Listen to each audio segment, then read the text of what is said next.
do this a little earlier today. Give you guys a little more room to build lineups after we get off, and ourselves as well. Again, there's pros and cons, right? So we really don't have all the information yet, but I think we don't have all the information yet, but we have enough to at least bandy about some ideas here. I did fire off an invite to Bobby, and we're gonna see what's going on here. First thing I want to do is I did update the projections recently, and one guy who is popping now that wasn't earlier is Maxi Kleber on DraftKings. I have him as for me my best value overall on the slate, and I don't know where ownership's going to come on in, but so the run I just did, I mean, he seems pretty tame, but we'll see about that. I do still have Lance Stevenson as projected to be one of the top values, and I have him projected at a full 30% ownership, so he's obviously not fooling anybody today. And I'm trying to see oh, there's Bobby over there. Let me get him in here. Hey, what's up, Bobby? Hey, how's it going, man? Sorry about that. Pretty good. So yeah, so as I was mentioning, there are pros and cons to do it early. It's good that you give people a chance to, to figure out their stuff. Yeah, we don't have all the information except wait, Giannis is in, right? Okay, sorry about that. As of right now, yeah. I mean, this feels like a slate where there's information to come. So I hear you, man. But I do think it'll be good. Like I can be a little bit more relaxed and talk through some possibilities of what to do if something does happen. Like don't be surprised if Brogdon gets announced. I can't imagine why he would play. I totally agree, but I've heard a couple of different things today and a little bit of this new just the little Twitter thing we set up. There's been some different rumors on both sides of it. If he plays, I mean, you can't play him, right? I mean, no, but it's just he changes the entire. I mean, I guess you could, but against his former team, but yeah, we've tried that before. He doesn't do that. Yeah, it's really more Lance Stevenson and Brissett and everybody. Even Brissett would lose a little bit of love, I think. But it is interesting. I didn't talk about it earlier with you, but I did put on my video that the narrative that does matter to me tonight, and it kind of sucks because the pricing is tough. It's not like he's crazy cheap, but Marcus Morris has a career high in all categories against the Suns. Shot attempts, shots made, points scored, average points, rebounds, assists. That's a real narrative. And I'm worried about the Clippers getting smoked, in which case the narrative may not matter. But I think that playing Marcus Morris, I just wanted to highlight that because I didn't tell you that earlier, but I think he's a really, really, really good play. And anything you could do later gives you extra flexibility because I'll be playing some Terrence Mann and some Batum and all that stuff. So just want to throw that out there before we got into everything else. Well, I'm going to throw a guy out again. I brought him up as you were just kind of in the waiting room, I guess. I didn't have him listed anywhere earlier, but he's like the top value for me now is Maxi Kleber. What's happened? What's happened in the past couple of hours? Nothing really. He's 3,500. We're desperate for value. It's the only thing that worries me about the Kleber things. I do have Kleber in a number of lineups right now is the start time, because if we don't get the starting lineup till right after, which we probably won't for the 8:00 games, usually that's how they go 30 minutes before. And that's all of the rest of the games without the Phoenix Clipper Island game. So you could miss out on something if anything were to happen on some of that other potential value. And the Clippers are on a back-to-back going to Phoenix. It's a tough matchup anyway. Maybe they sit someone and you don't hear about it till later. There's a lot of things like that could happen. Right. But as of right now, the reason he's standing out mostly is because he's 3,500. No, there's got to be something else because his projection was less earlier. Somebody is Hardaway Jr. is out now or something, right? There's something. He was out, yeah. But I mean, the truth is that it's Dinwiddie. They're projecting him. The truth is that it's the Dinwiddie minutes projection that probably hikes up. But there's no reason Dinwiddie has to only play 24 minutes. And it's just another player to eat up minutes on the court because Kleber's pretty interchangeable, switchable. Does seem to play in the bigger games where they're tough games. And yeah, and that's, his minutes are in flux all the time, kind of, but you're going to get at least they're a lot of times in flux because he gets in foul trouble. But Hardaway Jr. That's also why Josh Green is showing up for some people. I'm not going to Josh Green, but just throwing it out there, just because that one extra body. But it doesn't really matter if Dinwiddie ends up eating up all those minutes. Yeah, I didn't even have Dinwiddie in my numbers at all. Do you now? No, I have to redo it, I guess. Why, he's getting like a bunch of minutes now? No, he's projected to play 24 minutes, but it's a total speculative situation. Like Right. it's his first game with the team. There's no reason he has to play 20 minutes. No, I mean, I wouldn't play him, but like you're saying, it eats. No, I'm saying, yeah, go ahead. It eats up the other guys. Go ahead. It eats up the other guys. Okay. If he plays 32, those value plays are going to feel a lot worse. What do you think of Butler? I actually just put him into one of my three big lineups on DraftKings.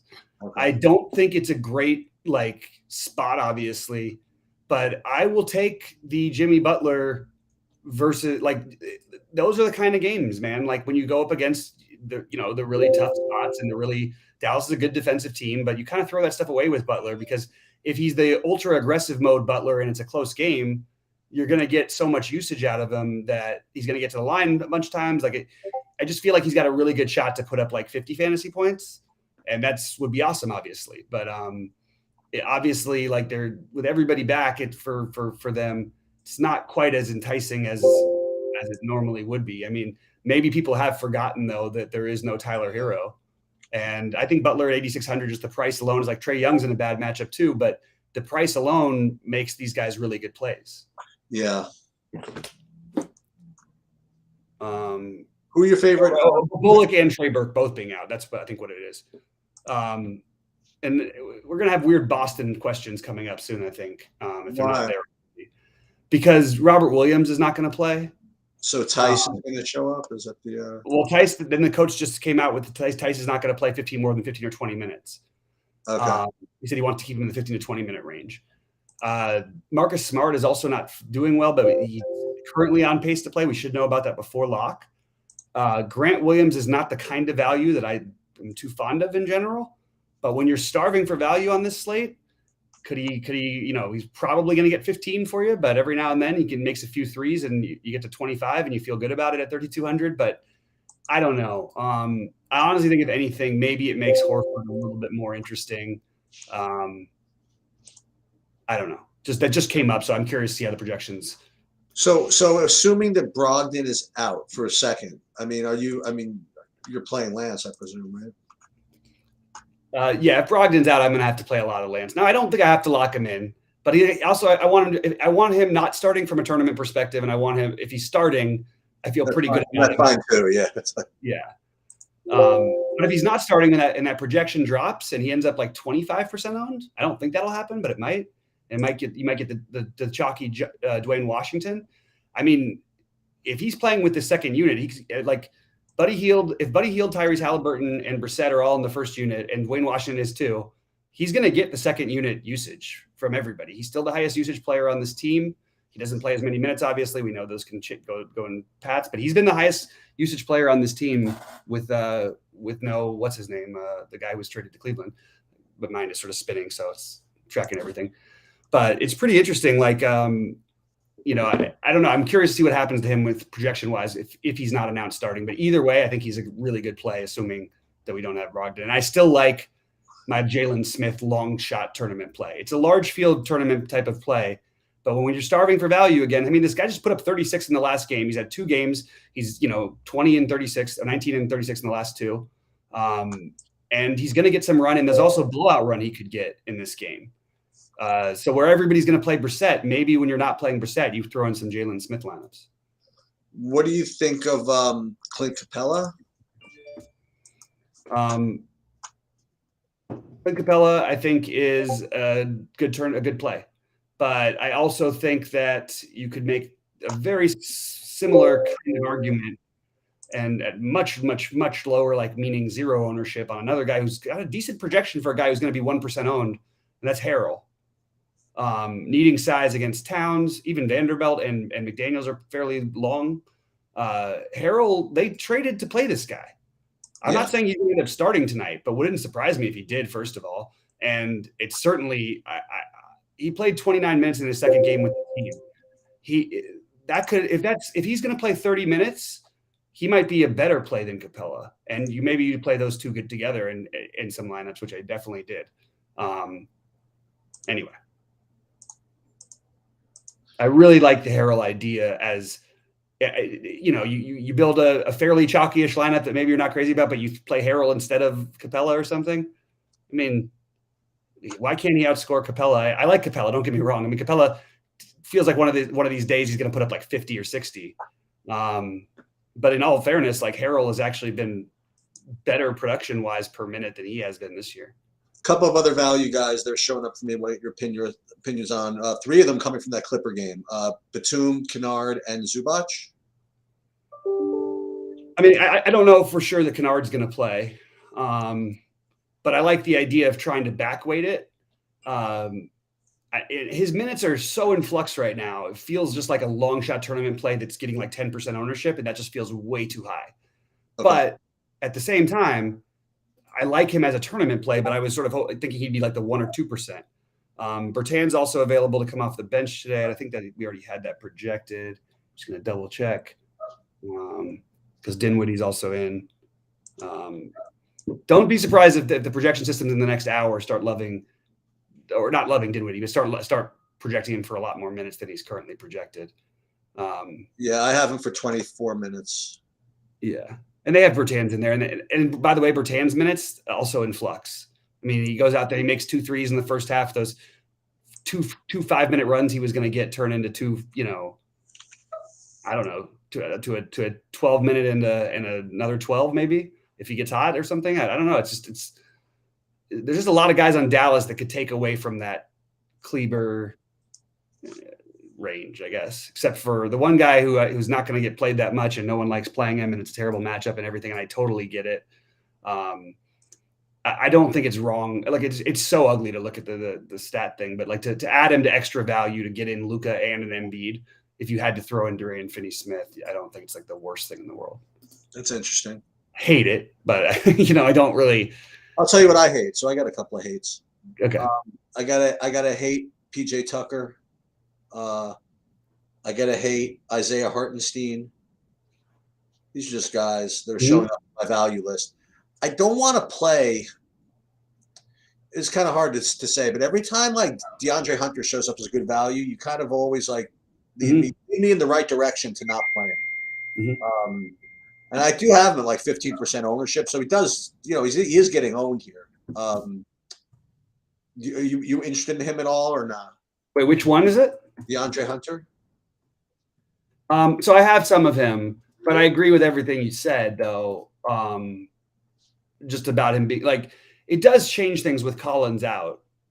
Right. It should him more, and he's getting ownership, but not like the craziest amount. And what I have liked is he's been shooting the ball more.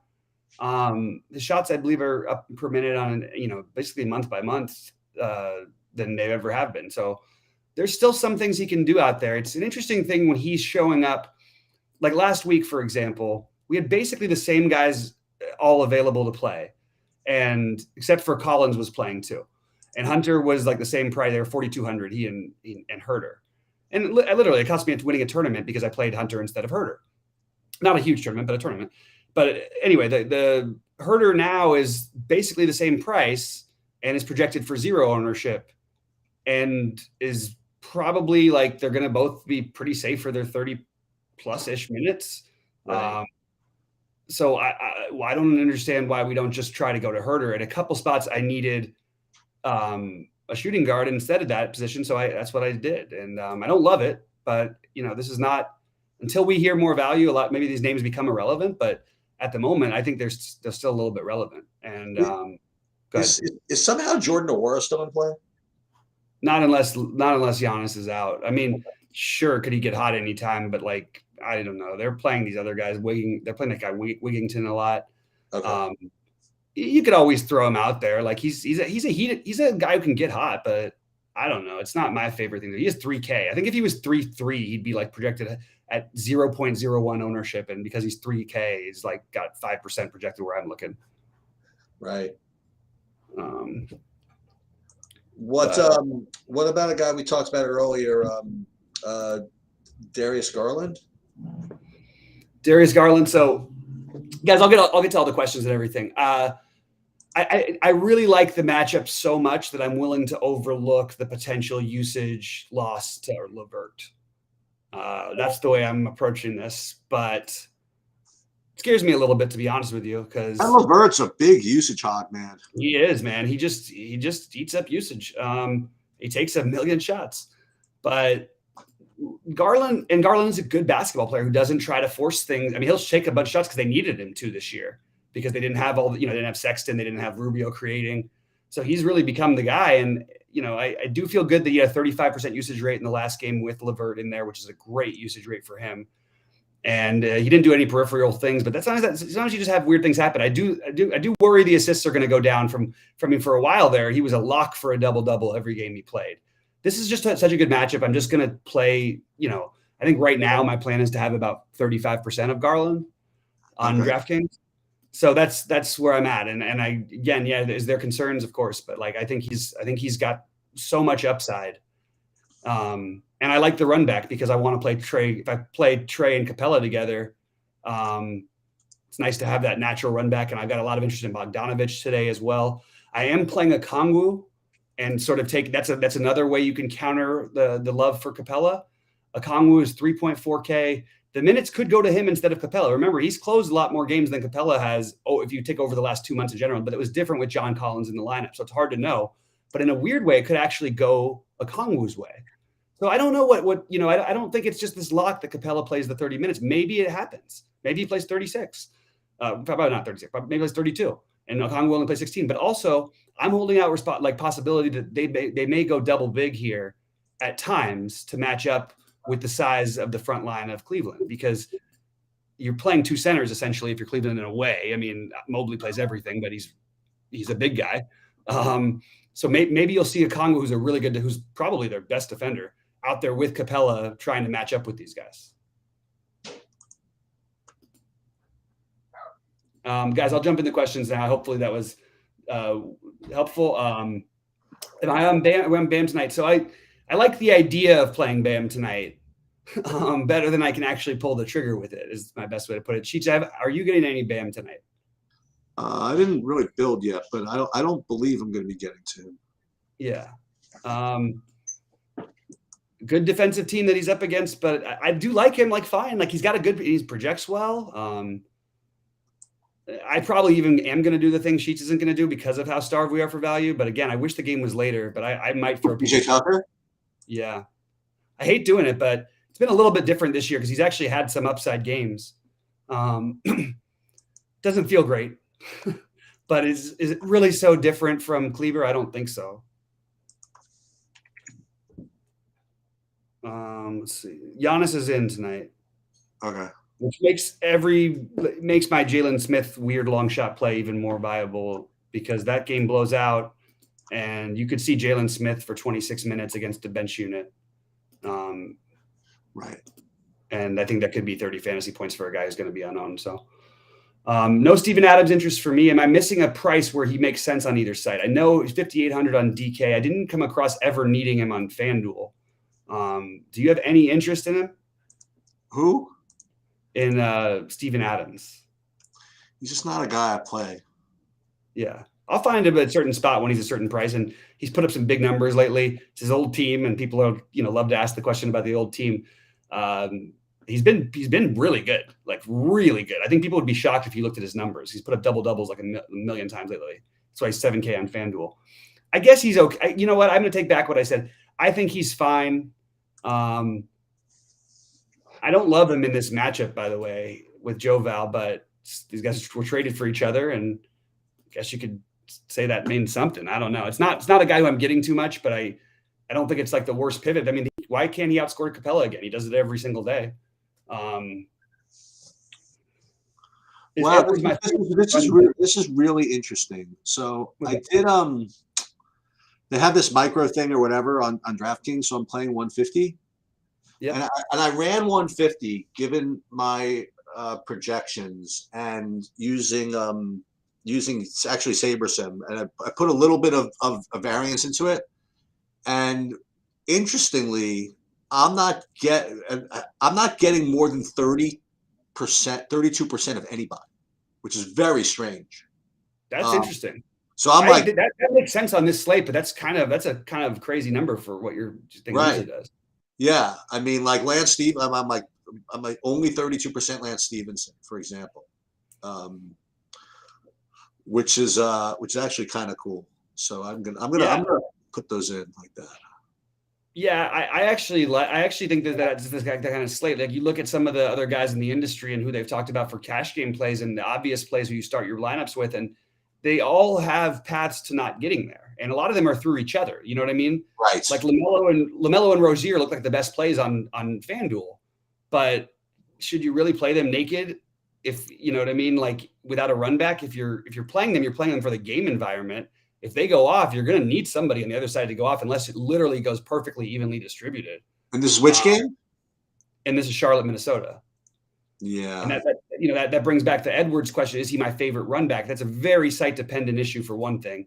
For me, I think that actually on DraftKings, I found myself with a little bit more Edwards. I have, out of my 5 big lineups between both sites, I have Edwards in one, I have Towns in one, and I have Russell in one. And I have Beverly in 2. So those are the guys who I'm running back. I also think Jayden McDaniels is a good large field tournament play on DraftKings. I may even leave him in one of my big ones.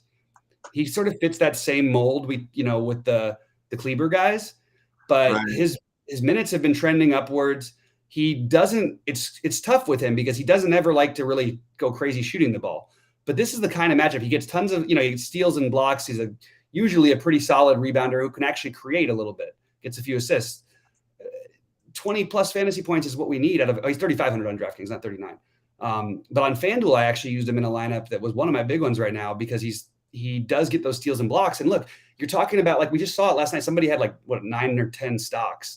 And all of a sudden, you're just guaranteed to have a great score. Because if you do anything else with your other points, if you just score 15, if you have something like that happen, you're at 50 fantasy points. You know what I mean? And it's a high upside environment for both he and Jared Vanderbilt. The problem is they eat into each other, so they kind of tend to trade off.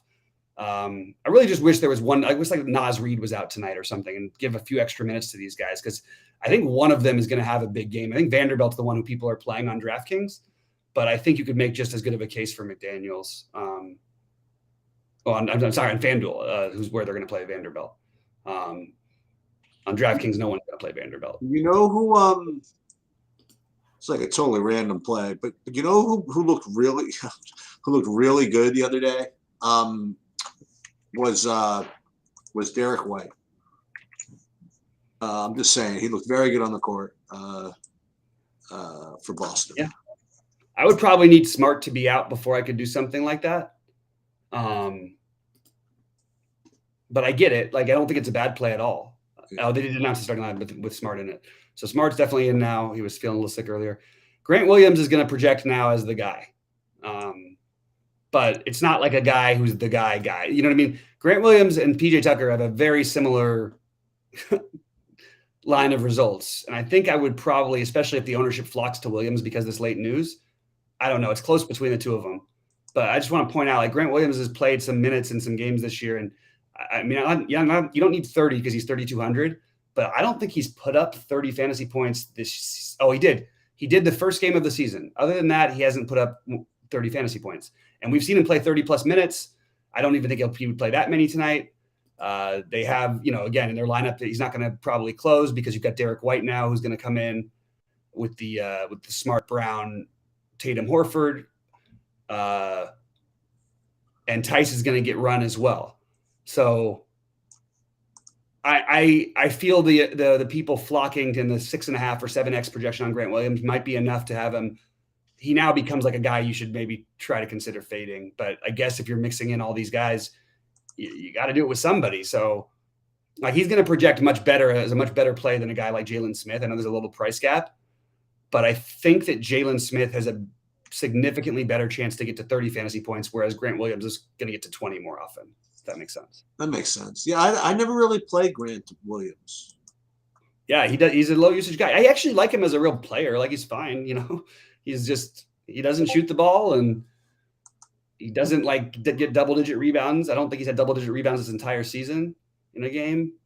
Yeah. He doesn't get hardly any assists. So to answer, by the way, I lied.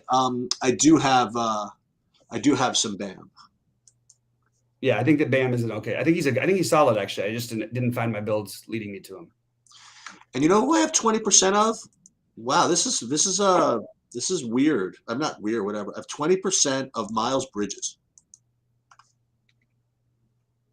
20% of Miles. Seems like some random guy to have like 20% of, right? I like Miles Bridges a lot tonight, so I'm surprised that an optimizer would spit him out because he's one of the other Charlotte guys I'm using on my Fanduel stacks, especially. I didn't think he was going to be that popular. Yeah. I'm sort of coming on to this. Steven Adams might not be the worst idea, by the way. So I'm going to change my tune a little bit. Do you like any Jaylen Brown or no? I think it's fine, but I would rather play Jimmy Butler. Or Booker. Or Booker, obviously. I didn't even mention Booker. I do think Booker's a good play. I think he's getting a little too much ownership, to be honest with you. But what's that, Chiefs? I think you might be right. Yeah, but he's a really good play. But like, is he better? You know, I don't know, 10 times more than what's his name? The ownership wise, like he's going to be at least 4 or 5 times probably some of these other guys who are in that same range, like Jimmy Butler, help me out, Edwards for Minnesota, and those guys can get there.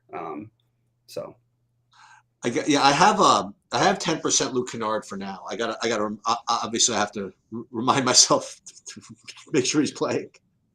Yeah, but again, I think that he's if I were you, I would try to leave 400 if you could on the lineups you played him, because then you just switch over to Batum. Right. Batum's one of the hardest ones for me to project tonight, by the way. Well, you know, it's good. I told you he had a nice game, and then they didn't play him in the fourth quarter because they gave up. So yeah, I think he could have another good game. The only guy that left in from that group was Terrence Mann. Yeah, he played the 29 minutes in a game that they won. They beat the Warriors, which was big, but that was last night, and he's a million years old. And right, back to back, they do play to win, and they do rotate minutes. I mean, as much as we hate them for DFS, what an incredible job Ty Lue has done. I mean, this team has no business being here without these guys. It's incredible. Hey, let's talk some more about this Marcus Morris thing. He crushes in Phoenix. The only thing that worries me about all of these Clippers, one of the things that worries me is that that's why I even have some Hartenstein. Oh, you could do that. Like you leave 200 on the table if it's your utility or something, and play him instead of Kennard if Kennard's out or something. But this game could get really ugly. And if it does, a lot of these guys like Morris, probably Batum, man, I don't know what they're going to do with Reggie Jackson. This could get ugly in a big hurry. It could. But I feel like that with a lot of Clipper games, and then the Clippers, like last night, and then the Clippers come out and beat the hell out of Golden State. So I don't know. They play with a lot of pride, and Marcus Morris is going to take this personally. He always does when he goes back there. Hey, is this John Morant questionable, legit questionable? I think he's playing. And it's actually funny because I think that maybe he's a little better of a play than anybody. Like, I'm not getting him in much because I really like the Trae Young. Look, Trae Young without John Collins. I mean, there's only one game, but he scored 62 the last time against Cleveland. And I think that, at 9,300, it starts getting like you want to play him. But John Morant, we would have said the same thing with most of the season. The one big difference is Morant has like everyone almost, except for Dylan Brooks. But Jackson, Adams, and you could look at it in game logs even, like Morant hasn't been having those nuts games. But this feels like a game that he could. I don't know. I'm not as worried about him not playing, but I think we should probably be mixing him into our lineups. And I definitely will do that when I get off, because if he's really going to be 5% owned, even with some Trae, like I can play 30% of Trae and play 15% of Morant or something, because it's just weird to me that it feels like too game log watchy to not play him here. And a lot of those games he plays in, because Memphis is so freaking good, they're blowouts. Right. So his numbers don't reflect it. Like look at the fantasy point per minute if you want a real judge. And this, they're only 4-point favorites in this game, but per minute, I mean, he's 36 minutes, 46. 28 minutes, 52 fantasy points, 25 minutes, 46 fantasy points. Like, these are numbers that are going to be in the 60s if he's playing his regular run, if the game is close enough. And this game, I mean, theoretically should stay close. Although one of my bets, I think my favorite bet of the day was Memphis minus 4.5. They've only lost like 2 of their last 16, I believe, covering against the spread, something like that. Well, I will tell you this. On FanDuel, I'm going to be playing that 777, and I'll give you this little. I gotta kind of confirm that. Hold on. All right, while you're doing that, real quick, I'm just going to answer a couple of quick things. McCollum, I don't have a lot of interest in McCollum at all. That team just has. It's like a. I don't want to say poor man. I guess it is a poor man's version of Minnesota in a sense. Like, they all eat into each other just enough. And you've still got Devontae Grantley. There's a lot of other guys who can take up the usage. And McCollum really has to like go ballistic. I mean, when he made 15 of 24 shots the other night from the floor and had 11 rebounds, then he got 57. Like, you could watch every other game before. He had a better situation in Portland and was never putting up enough points for you to get a winning player at this situation. And on FanDuel, I think he's okay. But I don't think he should be a guy you're trying to get in. If you end up stuck with him, it's not the worst. It's just, I would rather take a shot on the guys with the upside, the crazy upside, like Anthony Edwards. Do we like Ayton in GPP? I definitely think he's a good GPP play, but we just talked through a bunch of good plays, and I don't think I'm going to end up with that much Ayton, even though I like the situation. I think you're really going to like my 777 line. Really? I think you might. The question is, am I being too fancy? So hold on, let me just. Yeah. Who do you? Let me ask you this: who do you like more at basically the same price on FanDuel? The guard we just mentioned. Now I forget who it was already. Who was it? The guard at 7,700 we were just talking about. Damn it. Not McCollum. Yes, McCollum. Oh, he's 8K on DraftKings. I'm talking about FanDuel for a second. He's at 78. You like McCollum more than Russell? No. Okay. So I think you're like. There's one. What do you think of Bobby Portis today? I like him. I think I don't have a ton of him. And I think Bobby Portis and DeAndre Ayton can fit that same exact thing. I like both of them. I'm not going to get to that much of either of them because I told you I'm playing all these weird centers. I'm playing some Zubac. I'm playing some, Harrell, some of the obviously Capella, and I love Embiid and I love Luka. So it's going to be hard for me to find ways to play him. Right. But I like him. I think that Ayton, though, is just as good of a play. Yeah. So at FanDuel exposures, to answer that question real quick, currently on FanDuel, I mean, I'm literally splitting up Rozier and Baller each in half my lineups. I've got Miles Bridges in half my lineups on FanDuel. Can I advise you on something? Sure. Just whatever. I would not be afraid to play them both together, Ball and Rozier, if you want. Neither would I, but have a run back if you're going to do that. Right. Okay, perfect. That's my thinking. I totally agree. But I'm splitting them up because I still think that, I mean, it's not like Miles Bridges can't get there as well. Right. As and then I can play McDaniels or Vanderbilt in my other forward spot. You know what I mean? Right. I have Marcus Morris in half my lineups on FanDuel. I have Towns and Embiid as my centers. I really like Luka and Embiid. I have that more on DraftKings than I do on FanDuel.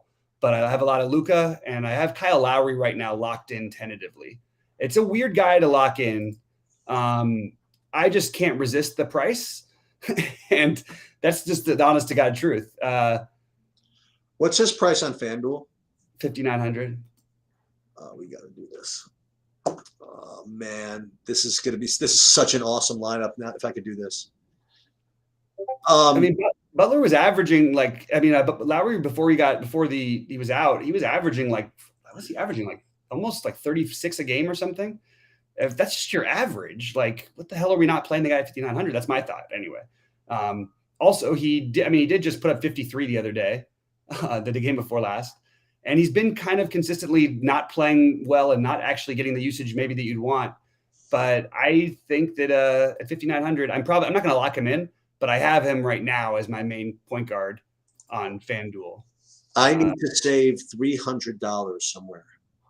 Okay. Unless, see, I'm between Lowry and Beverly on FanDuel. But for weird reasons, I'd rather play Lowry. Yeah, I mean, there's more ceiling there for sure.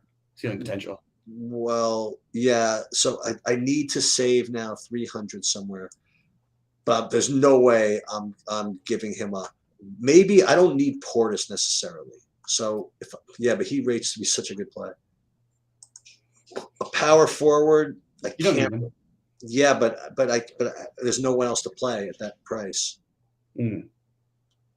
Portis. Yeah, you guys drop down or way up. Yeah. Ooh, if I could possibly get away with a $4,900 small forward instead of DeAndre Hunter at $5,200. Yeah, you can play. Who are your other power forwards? Because you could do it. You have to. I'm trying to look at the position eligibility because the 49. Dude, you know who I could play? I could play the aforementioned. I could play the No, Finney Smith. I hope I don't want to do that. That was on DraftKings more for me anyway. But I would hope. I wish you could switch. You sure you can't switch one of your power forwards to small forward because Vanderbilt is a really good play at 4,500. No. Oh, that's too bad. No, these guys are basically centers at power forward. Yeah, I definitely don't think you need to play DeAndre Hunter on FanDuel, but I don't have the exact pivot. The best pivot is up for me to Morris, right, or down for me, to Batum. But or I mean, 300 less. So you could play Lance. Well, Lance is 200. No, he's 100 less. How about this? What kind of shooting guard can I get for 7,200? Nobody really. Yeah, it's kind of an uncomfortable range because you're almost at Rozier. Yeah. And then I definitely want to play him. So it's either going to be. So here's my 2v2 right now. My 2v2 right now is Russell and Hunter. No, excuse me. It's either Lowry and DFS or Beverly and Hunter right now. Not loving either of those small forward combinations, to be honest with you. But Well, I think they're both fine. You have like guys who are middling. They're middling out plays. I'm using them more on DraftKings because I need desperate to save the money. I don't know on FanDuel that it's best to do that. Okay. And I personally, if you don't already have Lance in that lineup, I prefer him at 5,100 to Hunter at 52. Can't do it. Yeah, I know. I'm just throwing it out there. Oh, you like Lance just even straight up, huh? If he's starting, yeah. But if he's not starting, he'll get lower. Ownership will lower a little bit. Yeah, but I think he's. I mean, you don't have him projected better than Hunter. No, I have him with 3 more Roth points. Yeah, I have Lance at 25 on FanDuel. Okay, I like Lance over there because I think that's where projections go a little funny because like it doesn't really matter with him, right? You know what I mean? You might get 15 out of him or 12, and you legitimately might get 45. That's not even. He just did it 2 games ago. Last game he put up 33. You know, like. He's not gonna. It's like his median. He's not a guy you play for median average. I don't think anyway. Well, wait a minute. I have them. I'm sorry. I have them both. Yeah, you're right. I do have Stevens higher. I have them the same. I have them both 25 fantasy points. There you go. Nwora is not in play for me tonight. I understand it. We're dumpster diving. I'm dumpster diving a lot of different directions, and that answers that question from earlier. But hey, let me talk this through with you for a second. But I have. Is this wrong? I have Stevens at like 30% ownership on FanDuel, but DeAndre Hunter only 15. Can that be right? That sounds right. Okay. You have a low usage guy who's supposed to play the same amount of minutes as a high usage guy. That's true. In a worse matchup, but he does get a little bit of an edge because you don't have Collins there. But at the same time, it doesn't really matter for Lance because you don't have Brogdon there. Like, you know what I mean? It's like I don't. Right. Which one are you deciding? Which are we deciding to weigh on? And I'll answer another thing real quick, just because this is important. Like Ja, now they're saying is a game time decision legitimately. This is them, and I'm just trying to figure out what that would mean. Like It would mean, A Desmond Bain thing or something? Or? does it mean like, I'm curious who would start for them? Tyus Jones, Desmond Baines already would become a great play, but he's already a good play anyway on DraftKings. It could be Kyle Anderson or Zaire, but I don't think so. I feel like DeAnthony Melton would be the best tournament one, but I don't think the projections are going to pop like crazy for anyone except for Tyus Jones. That would be my guess. And even his won't be too crazy because they'll use minutes between him and Melton, although they will use Melton as a 2 also with him and as a 1. I'm curious what the projections would think about that one. Because both of those, the Melton or Tyus Jones, they can put up big numbers. In fact, Melton's been putting up pretty good numbers even with Ja in. I will say this, man. Portis is going to be really popular on FanDuel because there's nobody to play. Well, I like Jared Vanderbilt a little bit. You can dive down for Jackson Hayes or what's his name, Hartenstein, which I know sounds gross, but like if you're talking about blowout run, Hartenstein puts up points per minute. Like, and if that game gets a little bit gross, especially the back-to-back, like maybe he plays 24 minutes or something.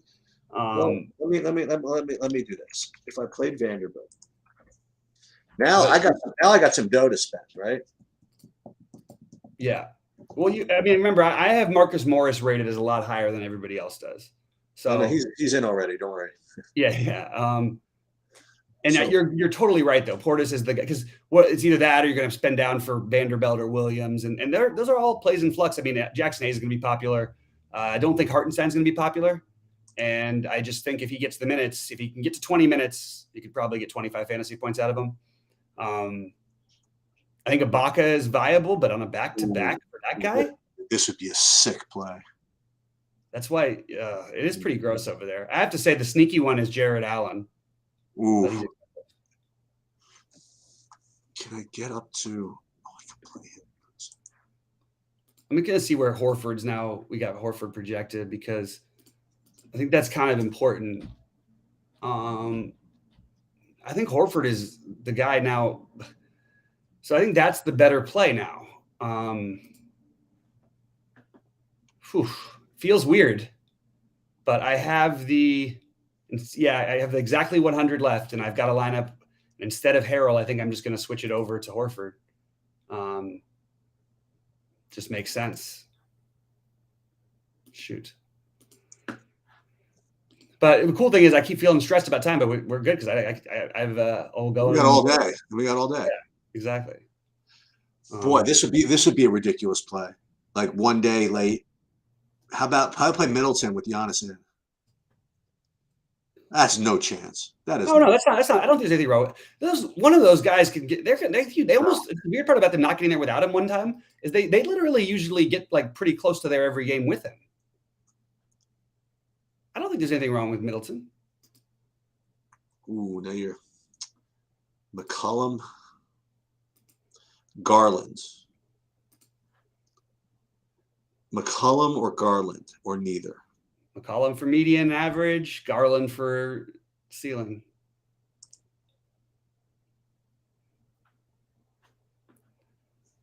So I'm going to take some of these Capellas and turn some into Horfords, by the way, just to talk through a little bit of. So I got one for you or for anybody. So okay. Not Lowry.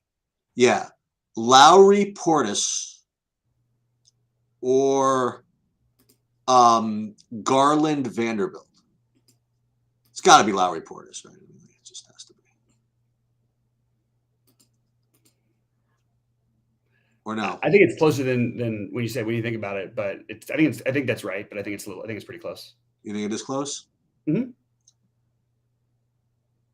Well, the Lowry Portis is going to be a hell of a lot chalkier than the Vanderbilt Garland.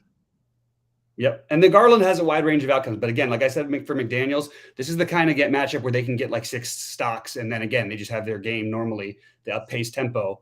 And next thing you know, they're at 35 fantasy points or something. Like really, that's why I would play them just a matchup-based play, not really like maybe a projection darling exactly. But there really is a lot of upside for them. Is Vanderbilt Is he going to close or? We don't know. Sometimes it's McDaniels, sometimes it's him. It's been McDaniels more lately.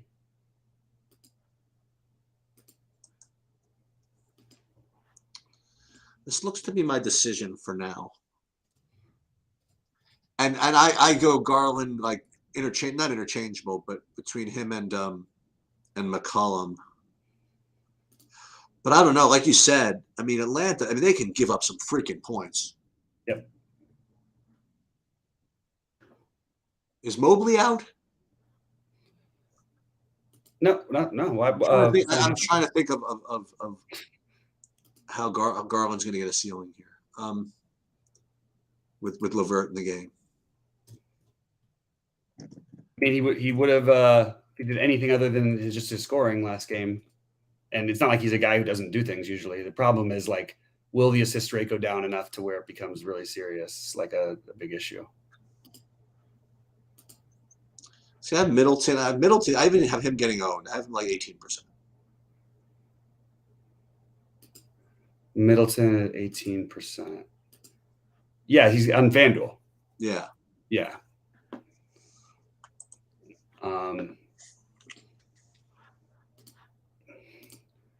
Just trying to think if there's anything else from this Indy situation that would maybe it's not the wrong idea.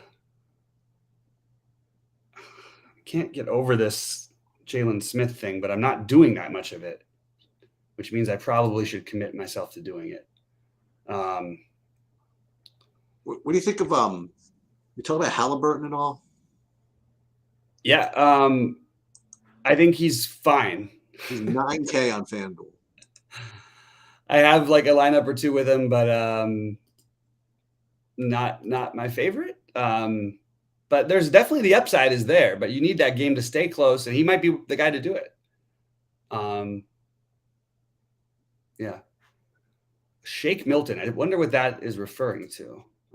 Did I miss something? I had a little of him. Yeah. I think it's okay. It's not what I'm going to do, but I don't know. That feels pretty bad to me, actually. It's just he's 20 minutes and low loot usage, and I don't know. I would rather probably like play somebody else. Brissett or Capella on DK. Well, I just was putting them both in, but I think that Capella is going to be lower owned.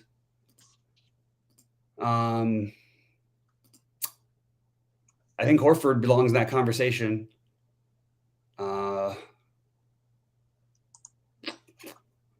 It's a really tough one because there's a part of me that wants to play less of Brissett than everybody else does, but it's hard to argue with the results. To be honest, I weirdly think Horford is the safest of those three guys, but I think that Capella is probably I guess he's slightly. I have both of them in the same lineup, so I can't really. It's hard for me to decide between those two. I do think Capella ends up the lower owned. I don't know how else to say it because I just have these guys as basically these similar, and also with like pretty similar risk. Like the only one of these guys we know's minutes are secure are Al Horford's. Right. So depends on the rest of your lineup, I guess, with that, keeping that stuff in mind, probably. Any Joe Val on FanDuel? Yeah, I love Joe Val's price on FanDuel. I personally am paying up for center on FanDuel, but like I 100% go forward with Joe Val. I think at 6,700, he's always in play, and he would have gotten there big time last night if they didn't just smash Toronto.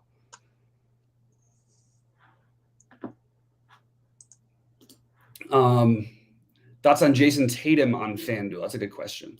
I think everybody in that Philly game, like, by the way, it is a nationally televised game, but everybody for Philly. I'm sorry. Wait, we talked about. I'm sorry. Now I got lost for a second. Oh, it was. I'm sorry. Oh, Tatum. Everybody for Boston, excuse me, is sort of the same type of situation. Like you're going to get really low ownership on Tatum. Like 10-1's a lot. Can he get there? Yeah. Is this a good matchup for him? No. Can Can he do it anyway? Yes. I don't know what else. Like you can do it. I'm not doing it. I just say that I think he's fine, but I personally don't have any of him right now. If I ended up with him, I wouldn't feel terrible. I would feel the same with Jaylen Brown. I actually think Jaylen Brown's a really good play on FanDuel, whereas I don't feel quite as strongly for Tatum. But one of those guys probably has the big game. Do they eat into each other too much to where they can both have those big games? I don't know. I like Jaylen Brown better than Tatum considering price. I don't have any issue if anybody ever wants to play Tatum unless he's 11K. We don't have a starters from Indiana, right? Yeah. Horford was not Robert Williams played that last game against the Sixers, but I don't think we could just take, hey, this happened once, so that means it's going to happen again. It just doesn't work that way in the NBA, even a little bit. So this Horford spot is completely different. And my argument for him is more when you see him as the lower owned between all those guys, and yet he's the safest, it feels really like maybe we should be playing him. Like Capella has not put up 30 fantasy points except for the one time in literally 2 months. And now everybody's going to play him and forget about Horford. And could he lose? I mean, Capella could lose those minutes to Okongwu. He's been doing it all year. So I have mixes of all these guys because I think the ceilings are there for every one of them. And Brissett, I mean, like, look, though, how many times have we played Brissett at 3K? I know it's a different situation, but there's other bigs that they have that they like that they can use. He's not even a true big. And he's had some monster rebound games lately. But if you're playing a team like Milwaukee and they're up by 30 and they're not missing, it's not going to matter because it's going to be. So I'm just saying they're all more high variance than the ownership would indicate on all three of those guys, except for Horford is high variance in what his production might be, but his minutes are secure. His usage will be more so. Well, his rebound rate should be much higher without what's his name. And in all reality, I mean, he's been over 30, 4 times out of his last 7, and that's with Robert Williams playing, and he hit 40 once in one of those games. And but if at all the same ownership, I literally have to sit like probably the same ownership on all three of those guys right now. So I can't really make a strong case for one versus the other, but I think the others probably have more ceiling. Horford has more safety, at least in terms of his minutes. Because they're only going to play Tice 15 to 20. Tice can also play the 4. They don't have another body. Like, what are they going to do? Put Yang on him? No. Paul Reed, I guess, could get some minutes. And Millsap is but not Paul Reed. Excuse me. That's the other side of the game. I'm just trying to think of who else they can. It's Tice is really it, and he's being projected to play 20 minutes, and even with that, Horford's still projecting for 30 fantasy points and at 30 plus minutes. Because Horford can play with another big, but they're going to have to. I mean, they're going to have to match Embiid's minutes with he and Tice combined, because they're not going to put Jason Tatum on him. I mean, I don't know. Right. And again, I love Embiid. He's amazing. He doesn't love to come out on a shooter, so you never know. Horford might hit a few threes tonight. Right. Man versus Buddy on FanDuel. I saw that question earlier. I thought it was a mistake. So I guess you like. I didn't consider Man. I don't think for a second on FanDuel. I like him on DraftKings. Like, is he 6K or something? Yeah, I am not playing any Terrence Mann, and I am playing some Buddy Hield. Terrence Mann has been really good lately. He played 40 minutes last night. It's a back-to-back. I guess he's an okay long shot play. It's kind of an interesting reverse of what I normally do, but it's a little bit too big of a pricing cap. You know what I mean? 4,600 versus 6K. It's a big difference. What do you think of Valanciunas on FanDuel? Yeah, I just hit that one. I really like that play. I'm just paying up myself at center, but I understand it. I think it's a really, really good lower. And I don't think it's going to be like, not even like lower own. Like, I think it's going to be lower though than, let's see what he's projected for now. Cause it feels like it's going to be lower than it should be. 15%. Yeah. I think it's a good play at 15%.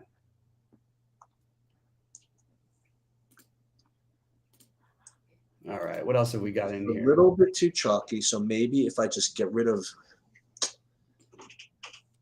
Oubre on FanDuel is a question. I like Oubre in this matchup a lot. I would actually like to make sure to add him to a couple lineups. I'm going to make a little note to myself. I especially like him if you're not playing both Rozier and LaMelo together, because I think he's the way they don't get there. But I like, to answer the question, I like Oubre on both sides. Wide range of outcomes guy, though. Just remember that. But this is the kind of matchup that he can do it. Lowry, Buddy, or Bogey, Pat, Bev. Those are good. That's a good 2v2. I'm going more Lowry, Buddy, but Bogdanovich and Pat Bev is not terrible. I like that too. So I think I would go Lowry and Buddy for me, but I don't mind either one of them.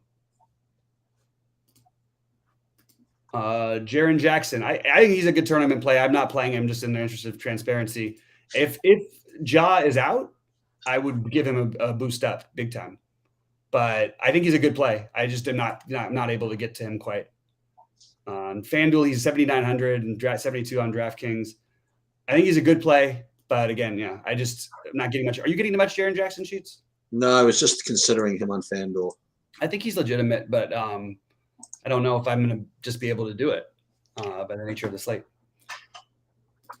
7,900 is a lot. I mean, yeah. But if Ja's out, though, I would consider that. I would go for it. But we won't know that probably for a little bit, at least for a half an hour, probably, sadly, after the first game's lock. Rody ran Joe Val, too. I had a big lineup with Joe Val on it, too, last night, and he was crushing. Great, crushing 1% ownership, but they beat the hell out of him, so they didn't need him. I'm not playing him on DK though today, but I don't mind. There's just other plays, and all the guys I talked through are the only reasons why I'm not playing all these guys. All right, I'm gonna get going. Right.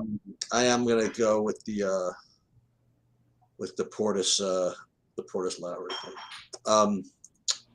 And because I made one little change at center, I got off of Ayton because I needed a little less ownership over there. Yeah. All right. Good luck, everybody. Good luck, Sheets. Good luck, everybody. See you in Discord if you have any questions or thoughts. I'll be in there.